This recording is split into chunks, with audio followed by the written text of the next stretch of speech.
and that it is time that world governments officially acknowledge, and that it is time that world governments officially acknowledge.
In April of this year, a handful of noisy skeptics and debunkers alleged that as a result of declining UFO reports and UFO footage, public interest in the phenomena had followed a similar declining path.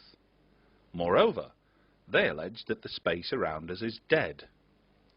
While NASA and the vast majority of scientists and astronomers around the world would take issue with the latter claim, what of the rest? The truth is that worldwide, UFO reports have actually shown a marked increase in recent years. For example, here at UFO Magazine, reports submitted since the turn of the year by members of the public and UFO researchers alike equate to a 50% increase on the same corresponding period of 2001.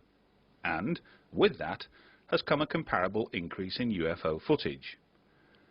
As with UFO reports, approximately 95% of alleged UFO footage can, after proper research and analysis, be explained in conventional terms.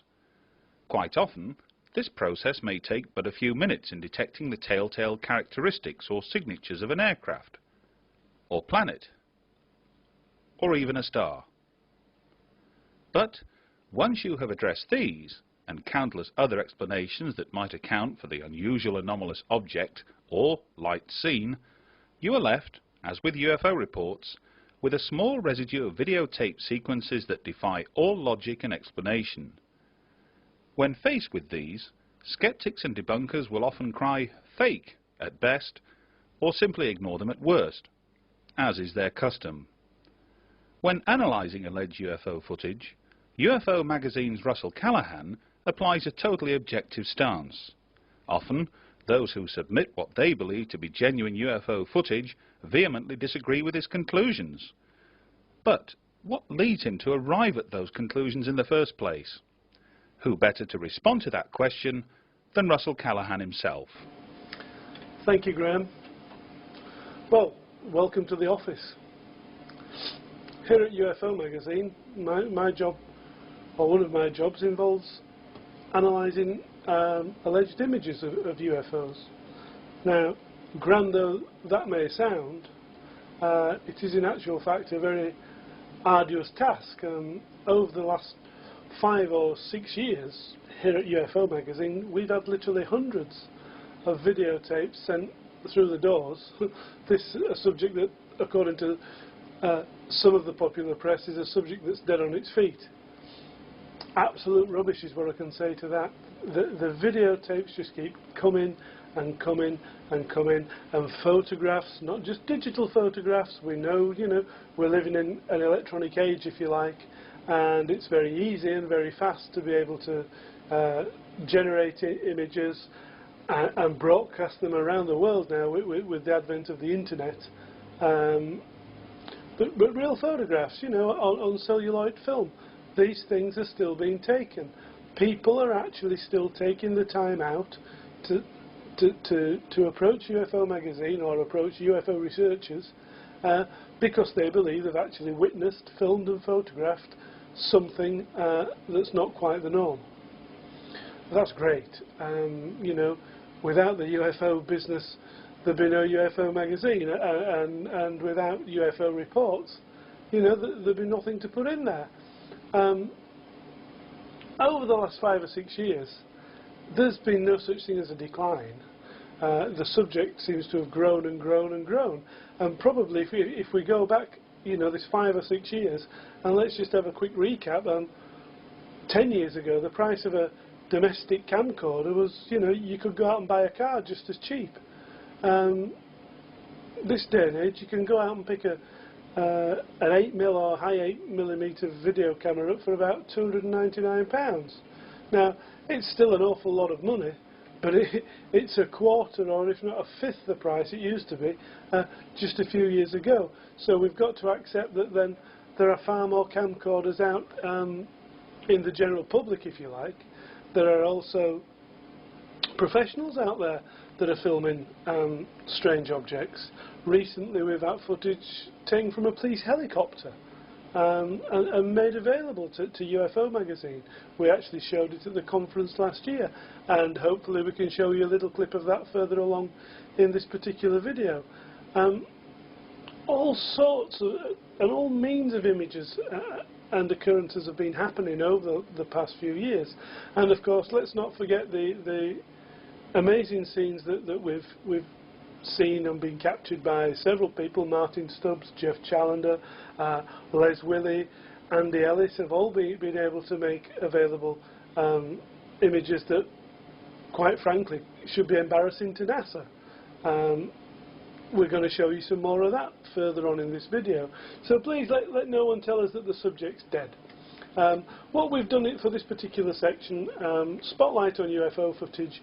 Yes, over the last 5 or 6 years, it's no over-exaggeration that we've received literally hundreds and hundreds of videotapes. We go to this 95%, it's probably more than 95%. Mistaken identities. Easy done. Newcomers to camcorders, newcomers to sky watching, see a satellite, wow, we've got something, we can't see any wings, etc. That's fine. Mistaken shots of planets, and that's fine also. But there are those occasions where that hardcore percentage keeps coming through that's not so easy to actually dismiss. And we've got quite a good few examples of the like.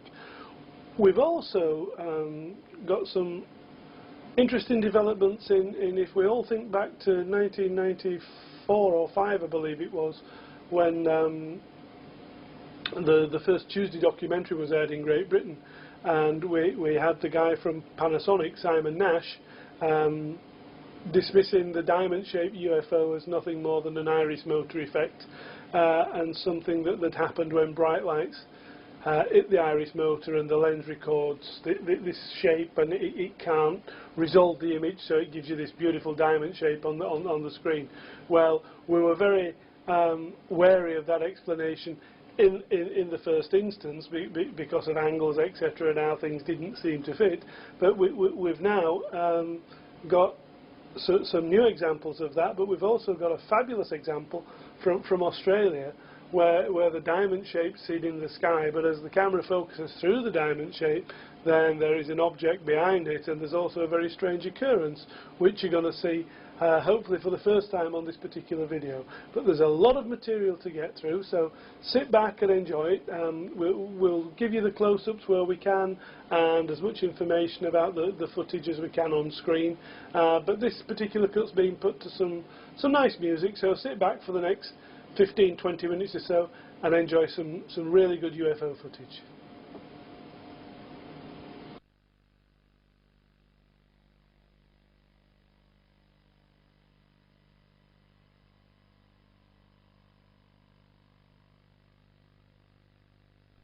I want you to know you were never there.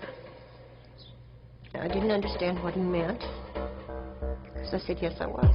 He said, no, you weren't. I said, yes, I was. He said, can't you get this through your head? You never saw anything. You were not there. You don't know anything. And he said, no, this is a big desert out here. We could just take you out in the middle of this desert and no one will ever find your bodies. He said, you'll be nothing but bones and nobody will ever know what happened to you. And I told him I would not talk about it.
that it is time that world governments officially acknowledge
that car just let that one off.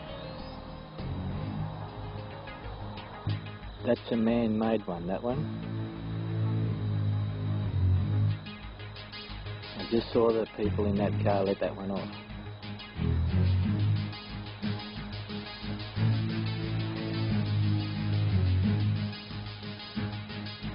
Blowing in the wind direction.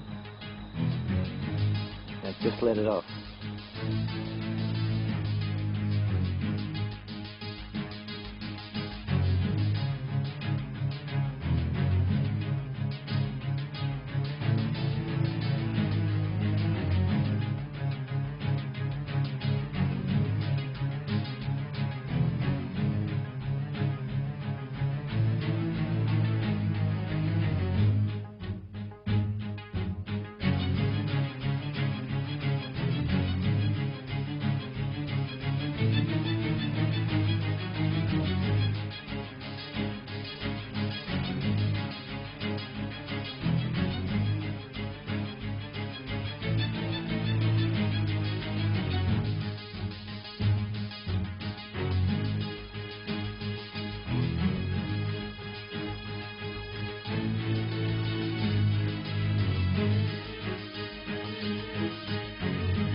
This is a basic iris motor. The principle of the iris motor is to regulate the amount of light entering the camera. The iris motor will open on very dull scenes and poorly illuminated scenes and close down on very high intensity or brightly lit scenes. We actually have no idea what this sort of object is here in the sky. It could be a reflection from a plane or some other light source. But as the camera starts to zoom in, you can clearly see here the shape of the actual iris elements within the lens section of the camera. It appears to be caused by a reflection of light entering the front of the camera and bouncing around between the lens elements. And of course, sandwiched between the lens elements is of course the iris motor.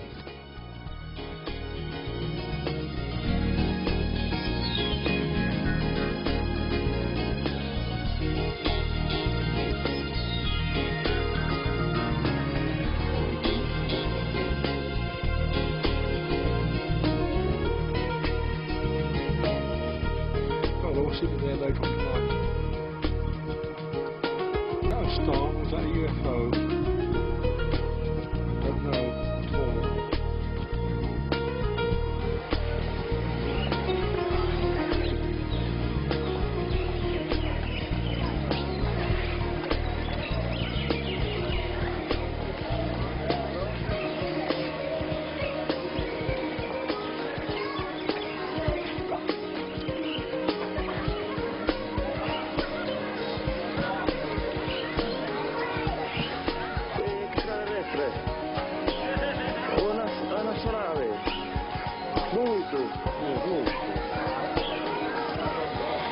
Astronave, tu.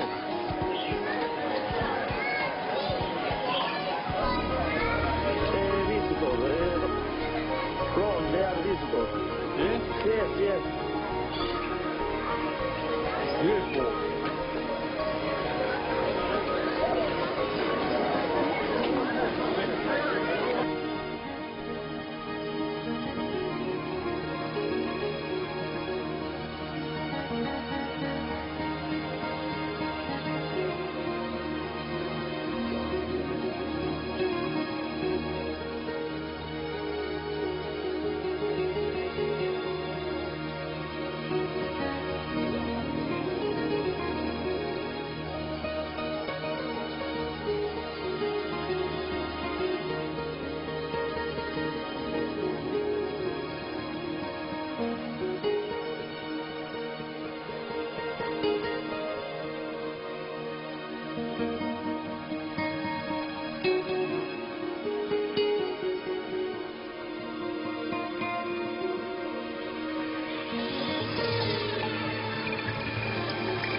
and that it is time that world governments officially acknowledge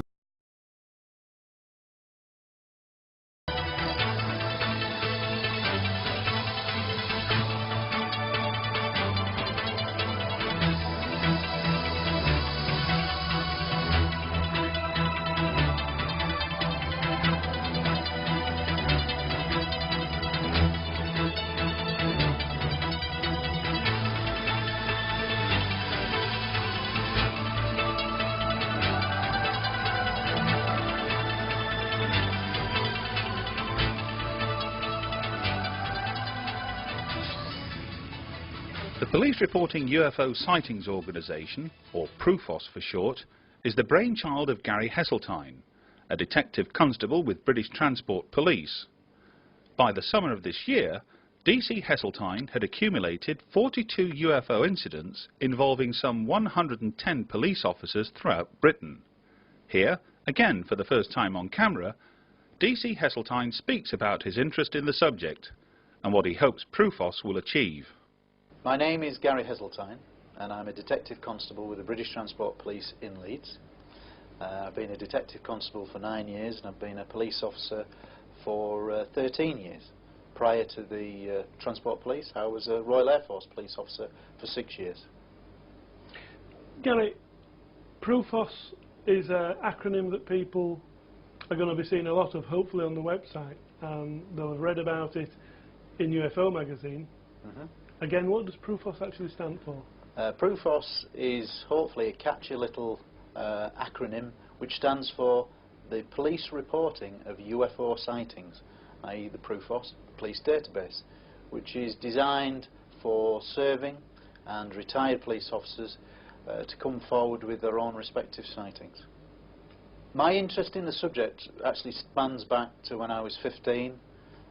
Very briefly, I was walking a girlfriend home in Scunthorpe, Lincolnshire, when I saw a lighted object against a starlit sky which appeared to trigger a series of power grid failures, which to my mind made it very unusual. That interest inspired me to read books, etc., and follow the subject for many, many years. In the late 90s, with the advent of UFO magazine, a glossy publication, I sort of reacquainted myself with the subject and was literally amazed to see how much what I would call police evidence was involved in the current scene. I began to read up on all the current books, and I would come across police reports in various books, and I began to think that there may well be a need for a reporting agency to cater for police officers.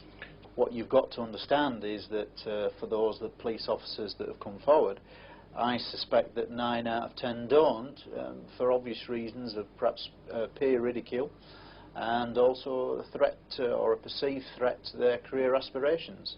That, I think, is a genuine reason why a lot of officers would never come forward and report things. The way I believed I could get around that, and I believe it is working already, is that I offer, or the PRUFOS database offers a confidentiality agreement that officers can contact me.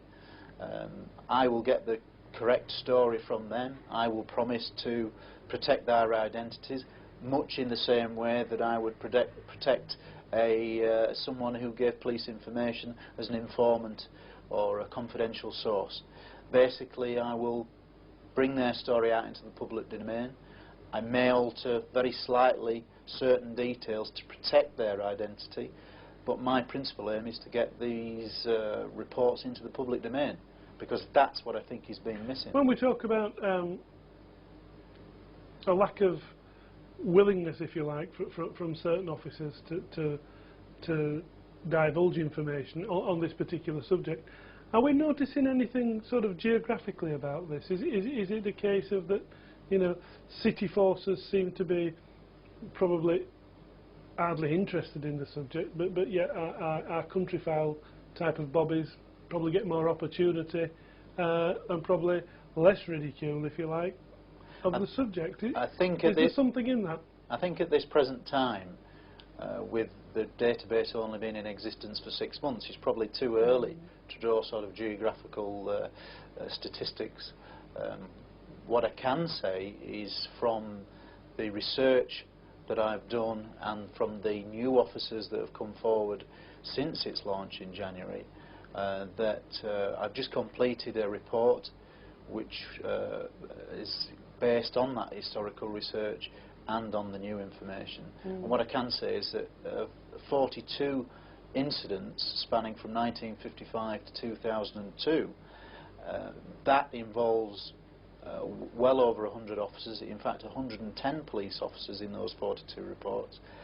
And the statistic that strikes me as being relevant is that over 60% of those cases, 60% of the 42, are multiple police witness cases, sometimes ranging from anywhere from 2 up to 1 particular case where there are 17 officers involved who see an object from at least 5 different geographical locations, which I believe is a very impressive case indeed. Obviously, without giving too much away at this particular point, are there channels in place, shall we say, for the officers who have experienced an alleged UFO sighting to report this at work, if you like? Yes, I mean, what you have in England and Wales are 43 county police forces, and I can't speak for everyone, but I would say the vast majority of forces do have a force policy that would allow for an officer to make an unusual aerial phenomena, shall we say, report, and that would be usually passed forward to the Ministry of Defence, and in some cases that may well lead to an MOD investigation. Certainly some of the cases that I highlight in the report that I've just completed have led to MOD investigations, and some of those remain unknown. That's answered the next question. You know, in your experience, has this happened? And obviously, yes, it has. Yes, I mean certainly in the historical research aspect, I've come across a number of cases which are quite well known within the UFO circle or domain, if you like, but they did lead to MOD investigations, and many of those have resulted in an unknown conclusion. Going back to your time as an Air Force policeman, was the UFO chatter around in your life at that time? I certainly had the interest at that time, but I can honestly say that during my time in the Air Force, I did not ever really gain into any proper discussion or dwell or find out anything of particular interest. What is interesting is some of the information that I'm now getting back from people and officers and civilian support staff.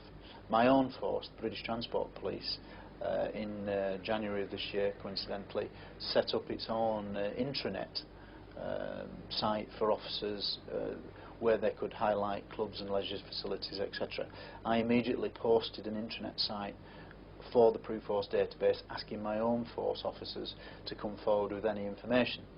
It got a lot of ridicule at first, as you would expect from police officers who are a known wit, but beyond that, as I expected, a discussion is ongoing.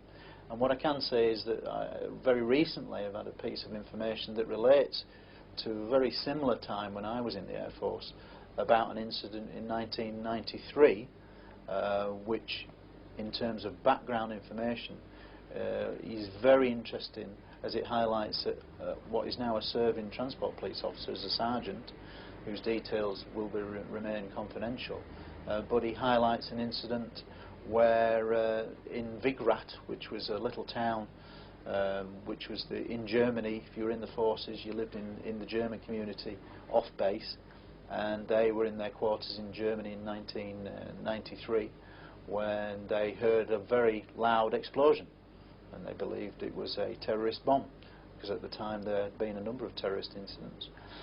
Everybody in the flats that this particular officer was in went out onto the balconies, onto the road, wondering what's happened. Now, incidentally, within an hour of that bang, and there may have been 2 bangs, it was enough to shake the windows. It was perceived as a bomb. It turned out not to be a bomb. The SSVC, which is the service's TV and radio channel, came over the air within the hour and said that it was a sonic boom and that there was nothing to worry about. Now, the incidental information from that is that this officer knew someone who worked in a particularly sensitive area of the camp, the RAF camp in Germany, and they were responsible for collecting a number of pilots from a certain area of the station, and this particular driver picked up some pilots who had allegedly been involved in chasing a very large UFO along with other interceptor aircraft across Germany, and it was the UFO that had caused the sonic boom, as it were, as it accelerated from the aircraft. In the words of the police officer, the girl picked up the pilots after the incident, and they were as white as sheet, and they were obviously chattering amongst themselves, having never seen anything like it. So it's information like that that puts into context some of my Air Force, because I immediately recognise the truth of somebody talking because of my background, and I can immediately relate that it's a true event. Finally, Gary, we've got a website. The address will appear on the screen as we're speaking. What can people expect to find from the website? What's going to be there for them? Well, at the moment, as I thought it was important that very early on in January that I get a very basic website out there. It is very basic. It does set out what I'm trying to do. It does set out contact information where people can email me or telephone me on a confidential telephone number. And beyond that, I will give my address out once there's been established contact. I am currently in the process of having a website designed which will be much more transparent, much more user-friendly, and registering hopefully the Prufos as a domain name, so it will be a short web address, so that it hopefully should begin to be picked up on web magazines and things like that as a good source for people to go to. I certainly think that's an area where a lot of information will be put out and be regular updated. That's my aim, is to get the information out there and make it transparent. I'm after getting the information out into the public domain. So where anonymity is asked for, that's obviously respected, but people are going to be able to see and read reports from serving police officers. That's right. What I'm hoping for is that with the publication, hopefully, of the report that I've just completed, that one, it will be published in the Police Review. It is being sent to the Police Review, and hopefully they will publish some or extracts from the report. I think it's an important document historically wise, because I think it does for the first time collate police UFO sightings and put them in one place in a chronological order, in a very simple logistical manner, much in the way of a police report. I think it's a good reference document that much of which will be put out onto the new website when it's done, and certainly when the new website is up and running, it will cater for other areas like the information from Germany that I've just mentioned, like police officers being involved in suspected UFO crashes, like officers being involved in Rendlesham Forest. At this moment in time, from a civilian UFO researcher's point of view, it's been very difficult to attract police officers or gain their confidence, I suspect, to allow them to speak freely to independent UFO researchers. I hope that as a serving police officer, they may tell me things that they wouldn't ordinarily tell civilian researchers, and if that can be done and I can protect them, then I think that's exactly why Prufos was set up. You know, hopefully I can give an insight where others may not be.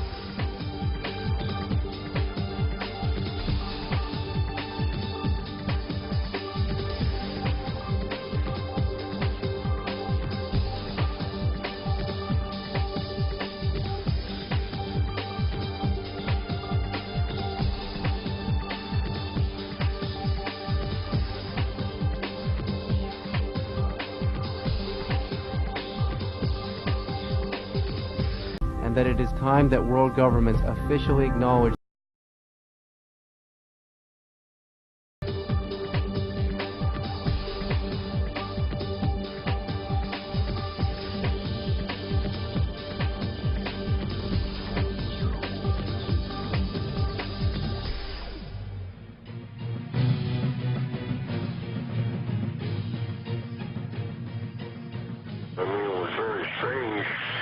Okay, was it just like moving at a slow rate of speed? It wasn't as slowly, it was fastly, but it was coming down. I wondered, did you have anyone call you about a strange plane or airplane or something in the air? Where? It was coming down Sampson Drive. I don't know what it was. It was a flying saucer. What did it look like, ma'am? It was like almost like an iridescent color. It was like a bluish purple. I could see a red glow up in the sky. It was huge. This thing wasn't making no noise. Well, was it moving or was it just? Yeah, it was growing. It was moving. You could see it like up in the air, growing and getting further away from me. People are serious. They're very upset. Whatever it was lit up. I mean, literally, if you were underneath it, you could see it would be like daylight, those red lights.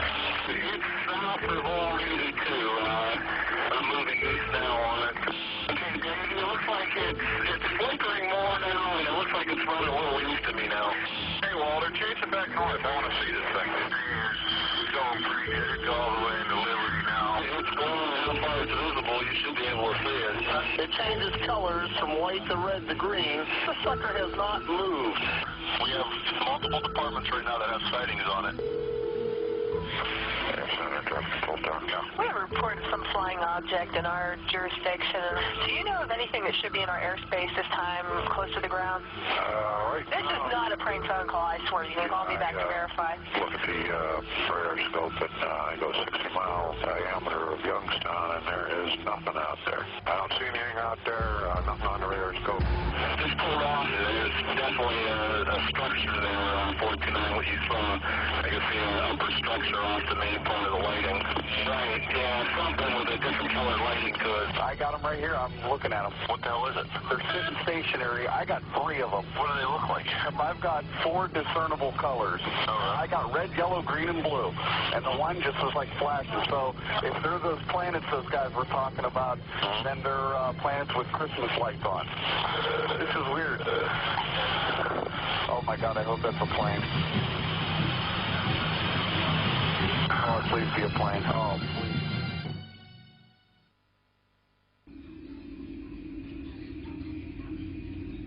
In December 1980, UFOs were seen on at least 3 consecutive nights in and around Rendlesham Forest, Suffolk, England.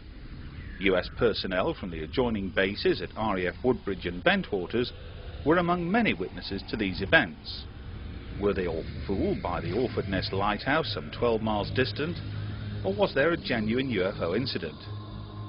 In official documents released some 20 years after the event, Ministry of Defence officials who dealt with the Rendlesham Forest incident at the time insisted that nothing untoward was seen on neighbouring RAF radar stations. Indeed, the radar equipment at one of those stations, RAF Neatishead, was claimed to have been switched off during the incident. But that claim was recently challenged by a new and unexpected source. For the first time on camera, former RAF aircraftsman Gary Baker, who served at RAF Neatishead in December 1980, delivers his damning verdict on the MOD's official version of events. And Neatishead, as a radar station, was split into 2 squadrons for operations purposes, bearing in mind that it's a small RAF station in comparison to others, a very small place, and its primary role is as a radar station. It has no other function. No RAF personnel actually live on the base. They are living elsewhere in the surrounding area, and RAF bases close by, mostly Coltishall.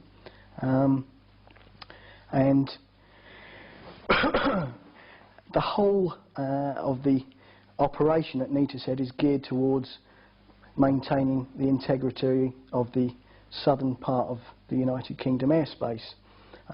Control of air defence aircraft, in their role as interceptors in intercepting would-be hostile aircraft or identifying unknown aircraft, but that role was not an everyday role. The everyday role was a routine one of maintaining the integrity of the airspace by recognising all the aircraft flying in the sky and making sure that they were flying from A to B in the route that they'd been planned to fly, and that was the thrust of the job. I was a member of 2 squadron, Y Watch.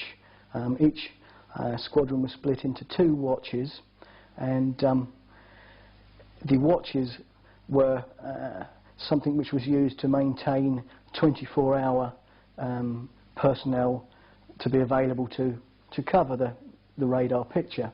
And each squadron was commanded by a squadron leader, as I've said, and my commander was a squadron leader called Mike Shields, who was supported by a lot of other RAF officers, from junior officer ranks as pilot officers, flying officers and flight lieutenants, whose job as air defence controllers was to control air defence aircraft in interceptions and the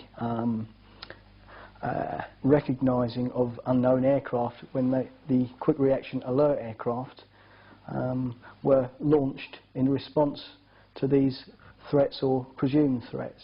Neatishead was a RAF station, but obviously being part of the RAF it was part of NATO, and NATO across the board, whether it's Army, Air Force or Navy, have a process whereby personnel from the individual air forces in this case would have tours of duty in or on stations or bases in another's air force. So at Neatishead we had a number of American Air Force officers on exchange postings, and my watch commander actually on Y Watch was a Captain Bud Horan, who was an American Air Force officer, a Texan and a very nice gentleman.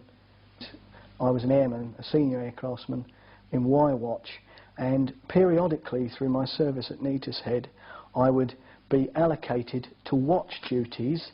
That would mean that I would do 4 days on and 4 days off. On the 4 days on you do 2 12-hour day shifts, then 2 12-hour night shifts, and the other squadron's watch would be manning the radar station and the ops room when you're off duty.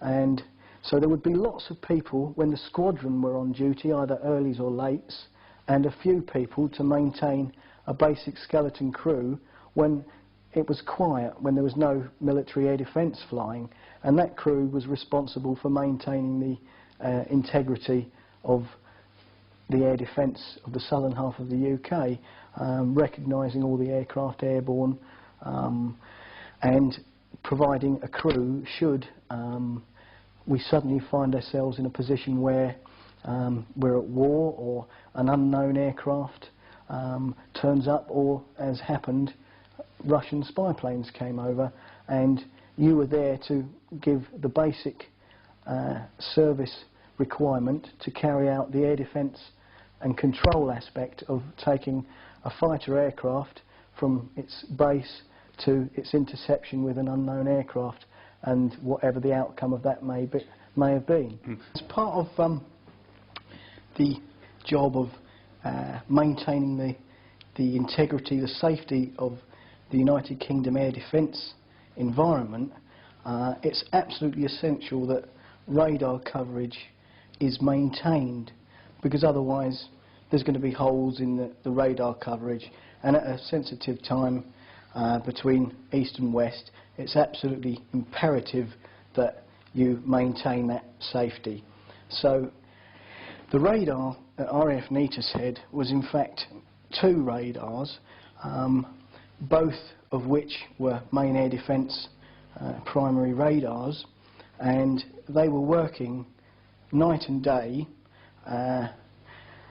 together, and at any one time you could change from one radar to the other on the radar tube.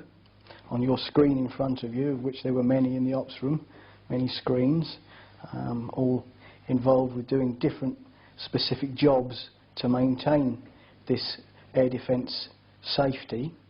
And I actually know for a fact that these radars... Have they got a name?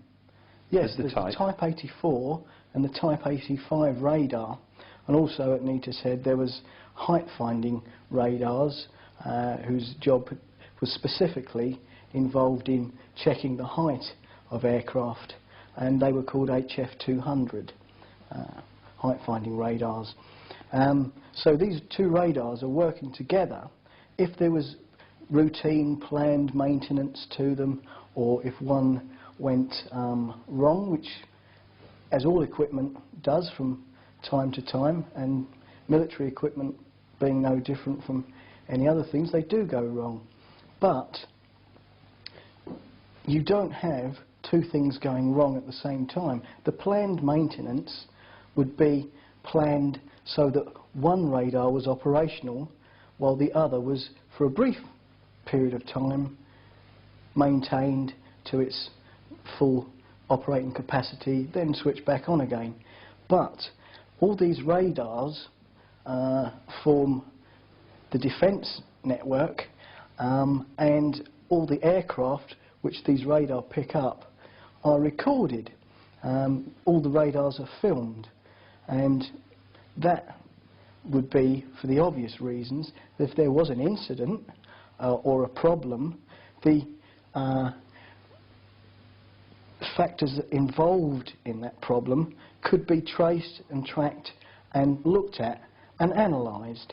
So it's imperative that the radar picture is recorded, and that's not just for incidents or emergencies or problems, it's also for purposes such as training, because if you're going to let lots of people loose on real situations, it's best that they train from what's gone before, and radar tapes are no different. But all radar is recorded. Neater's Head sent its radar picture to other establishments, and one of which was RAF Watton Eastern Radar, which was an air traffic establishment, which is distinct from air defence radar. Air traffic, in my understanding, were involved in the transit of an aircraft from one place to another, and also the taking off and landing of those aircraft. Aircraft involved in defence of the realm, interceptions, and ancillary aircraft integral to maintaining that capability, such as airborne early warning aircraft or tankers to refuel aircraft in flight, also fall under the air defence umbrella. So the two are separate but interlinked. With regard to the Rendlesham incident, obviously I'd been aware of that for a number of years through reading about it, and I've had an interest in that during that time, but felt that I personally didn't have anything to add to the incident of a UFO landing at RAF Bentwaters/Woodbridge, but I had information or a knowledge of some happenings from my Air Force times. Whether they were linked was hard for me to say, or if I felt I had something to say, it was of such a low level of importance to my opinion at the time that I felt, oh well, that's interesting, and just followed the story the same as anybody else. But it wasn't until the end of August, when reading UFO magazine and the article written by Georgina Bruni stating that the MOD had released information regarding the Rendlesham Forest UFO incident, mentioning RAF Neater's Head and RAF Watton and the radar station, and the fact that the radar camera was switched off at RAF Neater's Head, and coincidentally the radar tapes from RAF Eastern at Watton had been processed with a very poor, ineligible result. I find absolutely unacceptable. Bearing in mind this happened, and that it is time that world governments officially acknowledge time when the backdrop was the Cold War, air defence of our country and of NATO was very, very important. UFO flap and the MOD had come down to take away the radar tapes. Now let's just qualify this again. Although you can't be certain of the actual date, you know it's Christmas. Yes, this is 21 years ago. It wasn't a major deal. I'm perhaps no different from anybody else in society to remember exactly dates and times 20 odd years ago is a very difficult thing to do, bearing in mind that that particular date or dates of the so-called occurrences at Bentwaters and Woodbridge for me would not have meant anything to me at the time. It is inconceivable that the RAF would not have had their radar cameras working on at least one of the radars, perhaps not of Neatis Head, but of another establishment. There would definitely be film of radar of that incident of that time. And tell us how the rumours, you know, what was the discussion? Who was talking about this? Was it the NCOs? Were the officers? Or was it just ordinary aircrew? Were they talking about any specifics? How, for instance, did you know this rumour start, or this claim emerge about taking the radar tapes? You know, I'm not sure how it came about. Well, I mean, was it talk as you went into the ops room, or was it talk over the canteen table? You know, it would have been a combination of all those, bearing in mind that there would have been a Christmas break at Neatis Head at that time for the main squadron duties, but a watch system would have operated. But for the bulk of the personnel on the squadrons, they would have come back to Neatis Head after the Christmas break period and full of the same talk as anybody else in any walk of life. Did you have a nice Christmas? All the rest of it. But within that, there was rumours spoken about. It would be my nickname in the Air Force was Swiller Baker. For some reason, it would be, "Hello, Swill. Have you heard there's been a big UFO flap on, and the MOD's been down and taken away the radar pictures?" And that could have happened in the crew room during a tea break, or a quiet period in the ops room, or on the bus on the way to work. But from where you're sat now, although we're talking about events almost 21 years ago, you can sit there now and look at that camera and tell people that that is exactly what was said at that time. Yes, and it wasn't just one or two people. There was lots of people talking about it. I've recently been in contact with an old colleague of mine who served on 2 Squadron with me during that period. I haven't spoken to him for 15 years. I contacted him through his mum's address, who I happened to have visited 20 years ago, and she still lived at the same part of London, and I got the telephone number of my friend Mr. X. I'm not going to give his name because he hasn't given me permission to at this time, but he remembers exactly the same rumours. And when I discussed it with him, I didn't make any connections with the Rendlesham Forest thing at the time. I just asked him if he'd had any recollection of a UFO flap and the MOD coming, etc. And he did have that recollection in the same degree of accuracy as myself. Not pinned down or honed to a specific time, date, person, etc., but a memory from a period, and that would be from that period.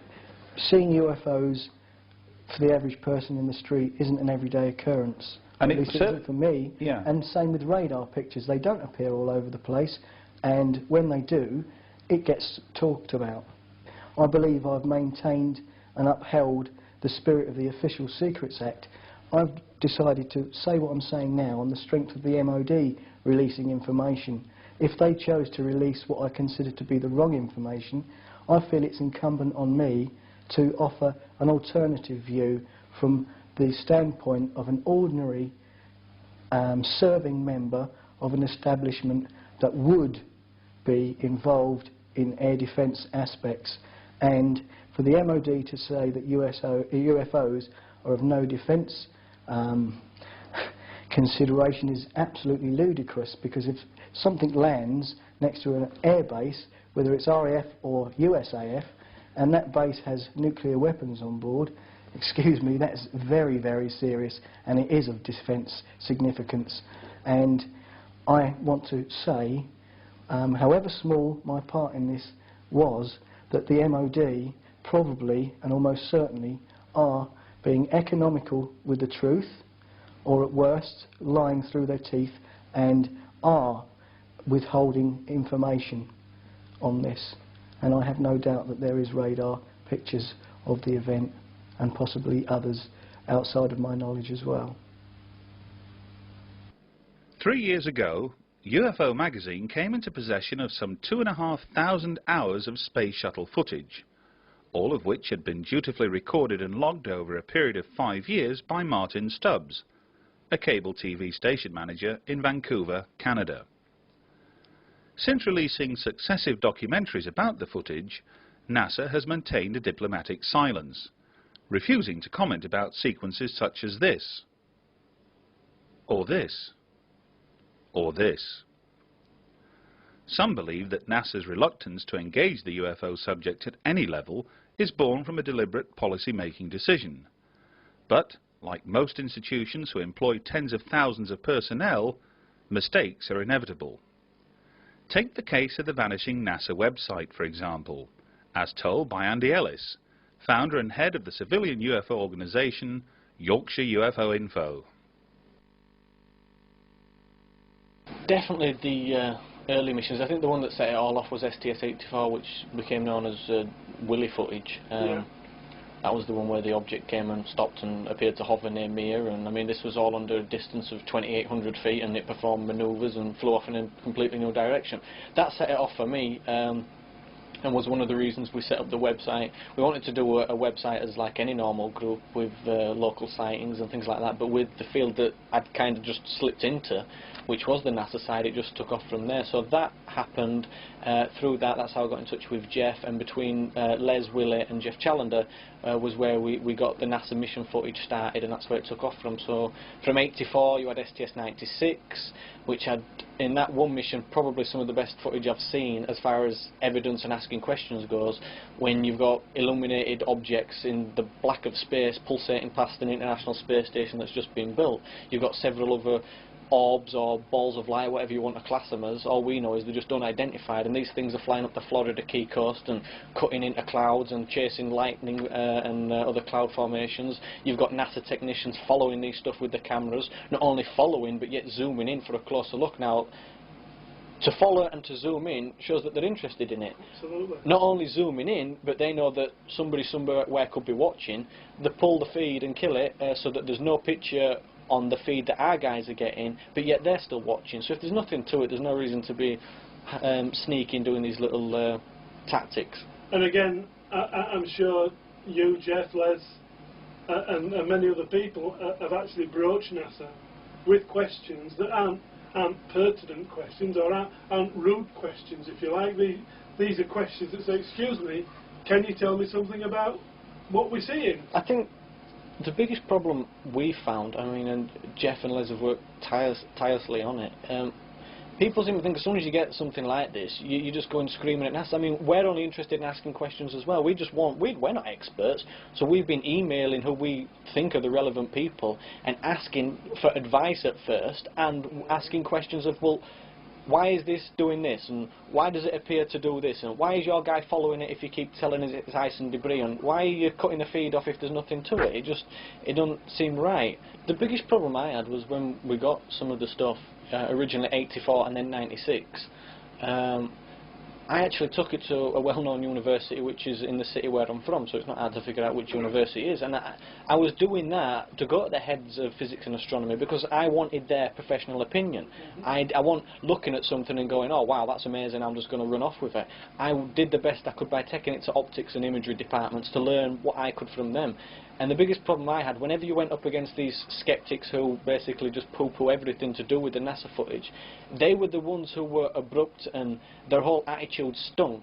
And you thought, wait a minute, I've already been to certain guys who maybe are in the NASA field, but they're not stupid. These are professors, these are astronomers. They've looked at it and they've said, well, yeah, it is a bit unusual. Why is it doing that? And we're talking about distances of 2,800 feet under the effects of a camera zoom. Something should be blurred or something should be affected in the way that you're viewing it. So we check these things, but yet you put this to somebody who's not even connected with NASA, who are the skeptics and probably the loudest voices on this, and they just completely try to insult your intelligence, maybe get a bit slanderous with the remarks, and you think, where's this going? I mean, all I'm doing is asking a question.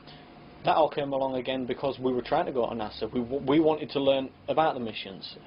People kept saying find out about the timelines. You can get the flight record. You can find out when adjuster rockets were fired. We wanted to gather as much as we could. Find out when the astronaut went for a leak. That's it. Yeah. So we wanted to gather as much as we could about the mission and learn a little bit more, because I mean, there's only so many insults you can take from certain people who are just, when you're dealing with the subject, they're trying to insult your intelligence, who think you'll give up.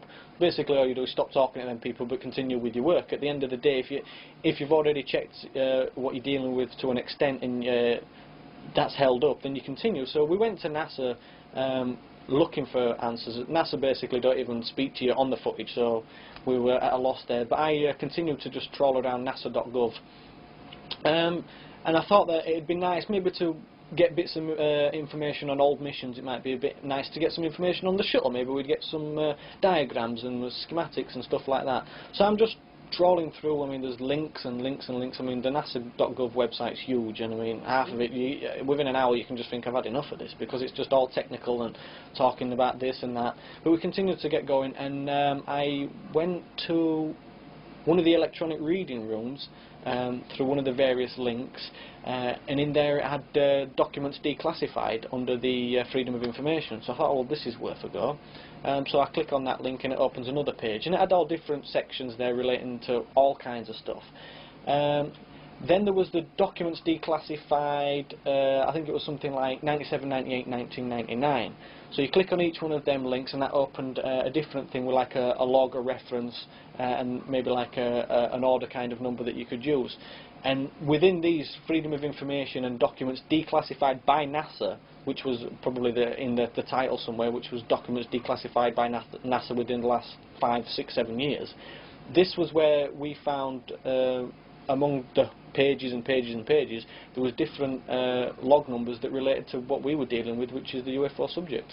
The feeling we got at first when we started questioning was that the way it appeared anyway through trawling through the website was it was more or less NASA thought, or if it ever came out, I don't know if it got a Congress or who, I mean, I don't live in the States, so I don't know how it worked, but the feeling we got, and speaking to various people, which some people in NASA do speak to, but I can't go into any more about that, but the feeling and the way we were pointed was that if NASA have presented this stuff, but not like gone on telly and says, here's all his documents, if they've actually presented it, then they're not classed as hiding anything. No. But if you find it, they can always then work a way around of making it disappear, which is probably what they did. So the feeling we got was they presented it, they're not making it public, and luckily we stumbled on it.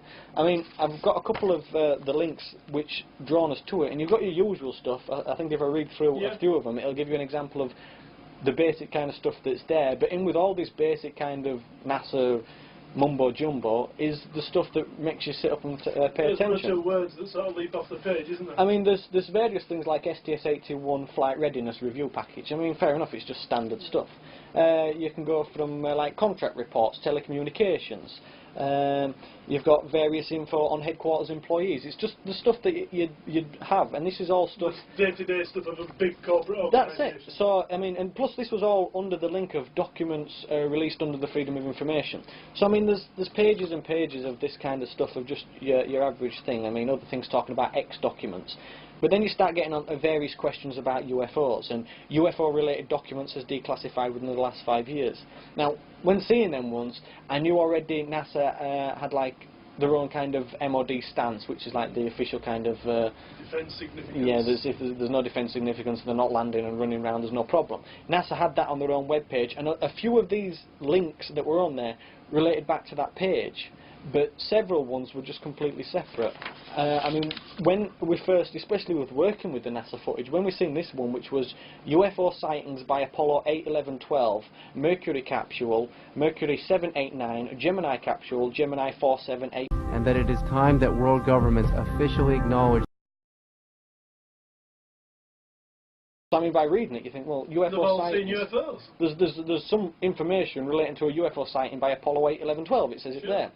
So we made a note of this, and I mean, I was quite excited anyway by reading this on. I thought, well, if it's freedom of information, we can apply for it in the United Kingdom. And actually, on the web page itself, there's a little link that says FOIA request. So you can request through NASA's own website, which goes to their Freedom of Information officer, and he does the usual stuff. So I put quite a few requests in, just to see what had happened. After a while, the request had come back saying, like, denied, and this document doesn't exist, at which point I'd give them the reference number, which is like 97/100, and I'd even give them the complete title, and then after a while I got pointed saying, oh, well, all the information you need is at this link, and that link was their like official stance on UFOs. There's no defence significance. After reading probably this long page of NASA's involvement with UFOs and how they're not really bothered because there is no evidence, I pointed out to the FOI officer, well, if the document requested has got a title of UFO sightings by Apollo 8, 11, 12, why is there nowhere in this segment of the link you've given me anything that relates to Apollo 8, 11, 12? It doesn't make sense. At which point I've got no answer. So we left it at that, and I continued to bother them for that one. But as I went further through these links, which was in the space, I'd say about 2 days, I spent on just these links and these pages, making as many copies as I could. It kept cropping up about the UFO info, and then there was NASA facts on UFOs, as well as all the other pages that just related to anything. So we kept going. Then there was the other one, the United Government and the unidentified flying objects. That was the link, which was their usual stance.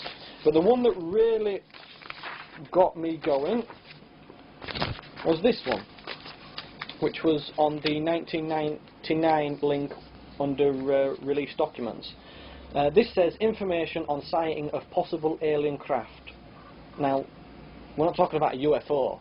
We're talking about an alien craft. They've actually they've titled it. They've changed it from fact sheet on UFOs to information on sighting of possible alien craft. I mean, for NASA to use that terminology, it's just, I think it's unheard of. But to call something an alien craft as an alien, I mean, it puts it in a whole different ballpark to unidentified flying objects. Absolutely. This was the only one that used this terminology of possible sighting on alien craft. So as soon as I seen that one, and I mean, I knew straight away that it's just completely out of the norm for that even to be on there. You'd think that every effort had been made for that not to be there. But there's a link, there's a log number, so we did the usual thing that we did probably 15 times before, put the request in. The request came back, denied, and this doesn't exist, at which point, where did you get this from, I was asked, and where did that come from? I took a screen grab of the actual Freedom of Information webpage and emailed that to the webmaster and the Freedom of Information officer who is at NASA. No reply from any of these. Reading a little bit further into it, there was another one which says information about unidentified flying objects and any claim made by people who say they were abducted by extraterrestrial. And I thought, well, why are NASA interested in people who claim to be abducted? So it was just getting even more suspicious of these average kind of documents have just took a twist for the better for the research we were doing with the NASA footage, because I thought this would be all evidence in our corner to point towards the footage that people are calling ice and debris. If I can say to somebody, well, you're classing it as ice and debris, but if this information on sighting possible alien craft related to a piece of footage we had from a mission, well, we've hit the jackpot there. So we asked for all this. Emails get ignored. I even made phone calls to the various Freedom of Information officer, at which point you get passed around and around, and the next minute you're speaking to a janitor who's cleaning a hallway somewhere. So they just basically did not speak to you. I would say within the space of 2 or 3 days of actually reporting about the possible alien craft and the abduction one, when I went back to the NASA website just as means for researching this, the complete links had changed. There was only one link that related to UFOs, and that was the link that was their standard no defence significance kind of MOD thing. Everything else, all the documents released under Freedom of Information, the 1997, 1998, 1999 link which related to all these documents was gone. There was just one single link left from maybe several that I'd used previous, but luckily for me, as soon as I'd seen these things, I took prints, I took screen grabs, and we've got the NASA's own screen Freedom of Information. You can read it, it's there, it's as it was offered. We took grabs of it, which I've emailed back asking them why it's missing. To this day still had no reply. Christopher Martin first began experiencing the UFO phenomena at close quarters several years ago. But apart from self-publishing a book about those experiences, Christopher is perhaps best known for videotaping some of the most striking daylight UFO footage ever seen of anomalous aerial activity over London. In 2001, Christopher shared his footage after being invited to lecture at Laughlin, Nevada, and, earlier this year, he travelled even further afield to deliver a series of lectures in Australia. During his visit, Christopher met numerous UFO researchers, spoke with many fascinating characters, travelled to Pine Gap, one of the most secretive bases on the planet, and even had time to spare to videotape yet more anomalous activity down under. Captured on camera, here are just a few of Christopher's clips from the land of Oz. Some of the houses there, they'll blow your socks off. You've never seen houses like it in England, I'm not joking. I might do a bit of that tomorrow, just to give you a sense, because it will blow your mind. Well, 30 years ago I trained as a nurse and midwife, and then I was trained into counselling about 15 years ago, and I worked in a medical practice in England for 5. In the meantime we were looking at going overseas, and Australia seemed a really good bet because it's still a very much a sort of culture we're used to, so it was either now or never. So in our 40s that we actually came over here with a family. And I decided that really nursing wasn't anymore for me, so counselling was the where I wanted to go. In the meantime, I got some people with very interesting experiences coming to me saying, look, I don't know where to go, but these things are happening. I don't know if I'm going crazy, and all that kinds of things. And the one that was very significant was my very first experience. A mature man. I'd known a little bit about abduction kinds of experiences through reading John Mack's book and Whitley Strieber's experiences, but I never ever thought I'd come across anyone who had it. I thought it was extremely rare. And I was actually doing advanced counselling at the time, and I took this to supervision, the case study. Nobody could give me any insight. They were all fascinated, but they couldn't come to any conclusion. I found I was educating them, and I thought, what's the point of this? You know, they're not helping. I'm doing a course where we're talking about human experience, and they haven't got a clue. So I decided to do my own research, and from that I met another lady who was a social worker that had her own experiences, and we started up a support group. Do you want to just remind me what your thoughts, what you saw? Well, just this very, very bright light, brighter than a star, and it started to move, and within the space of a few seconds it was moving up, and then it just blinked out. It just went, just gone. And it's the first time I've seen anything like that. Just amazing.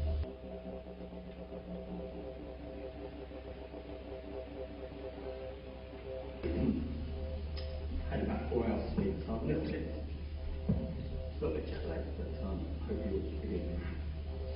On Tuesday in London, before I was about to catch my flight, I got a call from Mr. Lyndon Riggs. I downloaded it and got the bloke. Did you download it to me? No, on a floppy disk. And I took the floppy disk down and they blew it up the best they could. Right? So it's probably the same UFO from a different angle. Okay. When was this? Oh, a couple of days ago. This is only last week. Tuesday, April the 9th. Chris? But they say, Chris, they're looking to see UFOs every day, and this is in daytime. Right? That's the same goal there. That's north. If we had the time, I'm almost tempted, no bullshit, of just going to Wycliffe Well, which is 400 kilometres north. It only takes 4 hours to drive there. Doesn't that look But similar listen, to that now one listen, no, I'm not being silly on the talking this crap.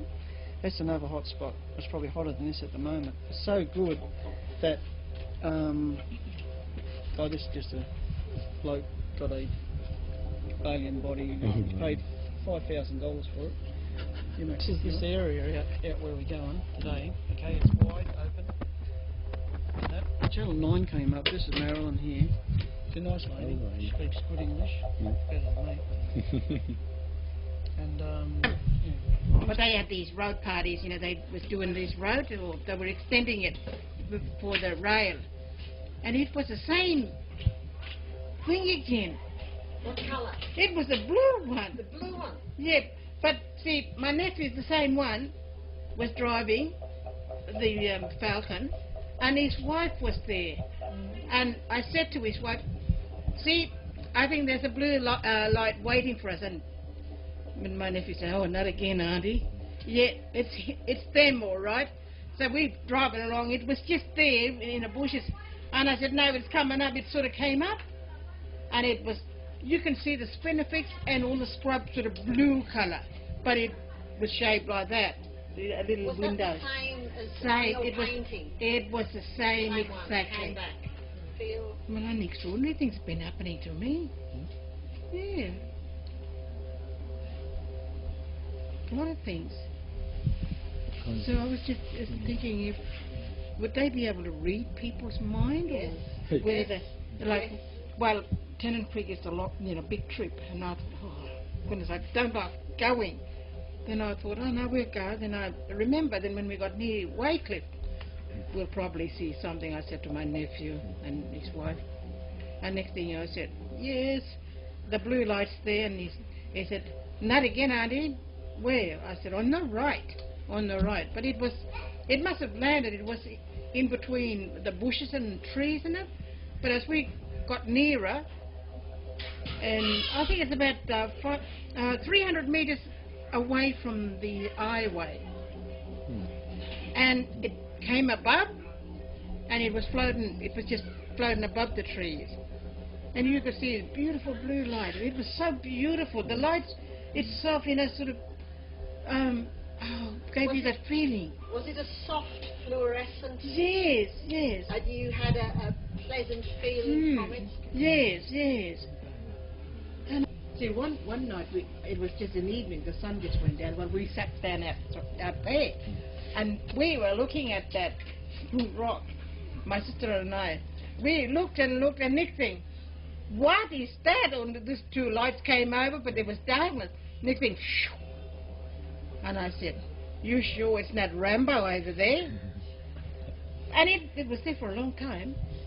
It was there for a long time, and I said, aren't they going to move? So I don't know whether they came up, and then it started moving. But it was so fast. So I think they might got something there in the back. Yeah.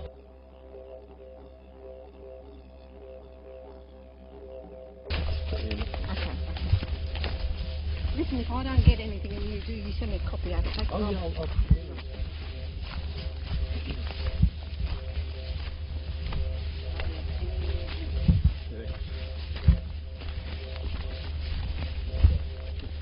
Oh, dear, no.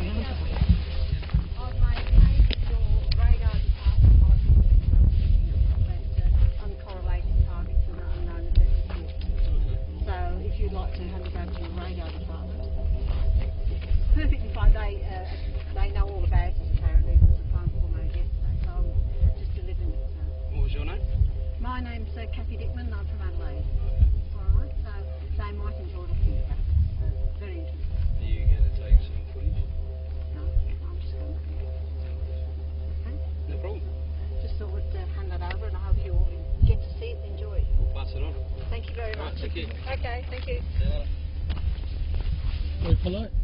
See, they walk. As soon as you started walking, they were walking out already. Yeah, I knew it. Did it! Well, I did it!